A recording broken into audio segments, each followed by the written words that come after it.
Ang Allah ay nagsabi, at hindi ko nilikha ang jin at ang tao maliban na lamang na ako ay kanilang sambahin. Nilikha tayo ng Allah subhanahu wa ta'ala upang siya ay ating sambahin at magsisimula ang tauhid ng Allah sa pagpapatupad ng tauhid ar-rububiyyah. At ito ay ang paniniwala ng Allah ang tagapaglikha, tagapagbigay ng buhay at tagapagkuha nito, na siyang walang makakaagaw sa kanyang kaharian at walang makakaagaw sa kahit isang kahulugan lamang ng kanyang pagiging Panginoon. At siya ang Panginoon natin sa araw ng muling pagkabuhay, at siya ang Panginoon natin dito sa mundong ibabaw, at siya ang Panginoon natin sa libingan, siya ang Panginoon natin sa lahat ng lugar. Subalit ang Shia ay tumanggi sa paniniwalang ito at nagpapanggap na may madaming Panginoon na kaagaw ang Allah sa mga katangian na ito. At kanilang sinasabi na katotohanan ng may Panginoon ng araw ng paghuhukom na hindi ang Allah, bagos mismo si Ali bin Abi Talib, kaya ating panuorin. Ali bin Abi Talib Rabbana yawm al-qiyamah. Wa-akkid Ali bin Abi Talib alayhi salam Rabbana yawm al-qiyamah. Sinasabi nila na si Ali bin Abi Talib, kalugdanawa siya ng Allah, ay kanilang Panginoon sa araw ng paghukom. May natagpuan ba kayo na isang taong kabilang sa ibang sektang nag-aangkin ng Islam na nagsasabi ng ganitong salita? Bagkus pinapaniwalaan nila na ang kanilang Panginoon sa paraiso ay sino? Si Ali bin Abi Talib.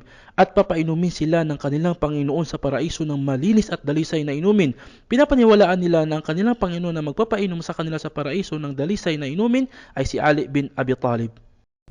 وسقاهم ربهم شرابا طهورا يقول وجاء في تفسير قوله تعالى وسقاهم ربهم يعني سيدهم علي بن أبي طالب سقاهم ربهم سقاهم علي وهنيئا. Kung kaya ang Panginoon ng araw ng paghukom ay si Ali, at ang Panginoon ng paraiso ay si Ali, at ang Panginoon ng lupa ay si Ali, pinaniniwalaan nila na ang mundo ay may ibang Panginoon bukod sa Allah, bagkus inyong Panginoon ay ang Panginoon ng mga kalangitan at kalupaan. Kanilang sinasabi, hindi.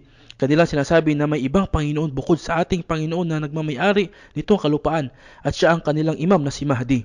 At katunayan, ginagamit nila ang Quran bilang katibayan nito, at ang kalupaan ay mangingislap sa liwanag ng Panginoon nito. Kanilang sinasabi, ang tinutukoy ay liwanag ng imam. A'udhu billah.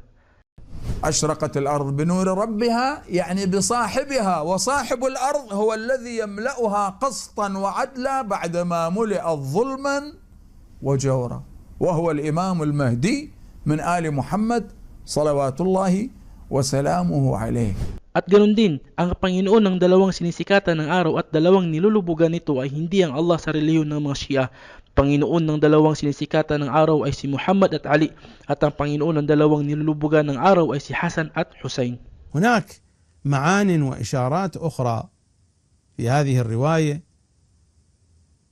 آيات القرآن لها وجوه، لها بواطن، لها مظاهر.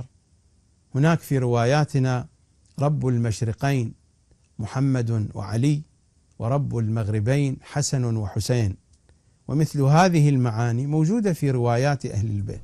A'udhu billah, may nakita na ba kayong katulad nito noon? Panginoon ng mundo, Panginoon ng araw na paghuhukom, Panginoon ng paraiso, Panginoon ng silangan at kanluran, Panginoon ng dalawang sinisikatan ng araw sa taglamig at tag-init, at ang dalawang nilulubugan sa araw sa mga panahon na iyon.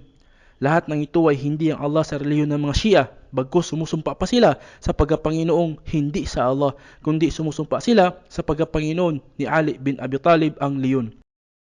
Ya Ali, ya Ali, anta al-wahid anta al-ghalib, kafina min al-sharr al-waqib, anta biyawm as-sa'at hasib, ya subhanak ya ibn Abu Talib, ya subhanak ha qasana bi-rububiyyah hayda wa bi-hayyalah محور العشقر وبكف العباس الأسمر حيدر وجه الله الأطهر حيدر. At ito ang tauhid ar-rububiyyah sa mga Shia, na kung saan ay pinaniniwalaan ng mga hindi mananampalatayang taga-Makkah noon na pinaniniwalaan ng mga Quraysh. At kung tatanungin mo sila o Muhammad kung sino ang lumikha sa kalangitan at kalupaan, ang kanilang isasagot ba ay si Lat? Ang kanilang isasagot ba ay si Uzza? Ang kanilang isasagot ba ay si Manat? Bagkus ang kanilang isasagot ay ang Allah. Kung kaya, tinanggap ng mga hindi mananampalatayang Quraysh ang pagkapanginoon ng Allah, subalit tinanggihan naman ng mga Shia ang kanyang pagkapanginoon. ألا يا شيعة الدنيا فيقوا ذروها العمائم والملالي، فهم والله قادة كل شر تسير بكم إلى حد الحذال.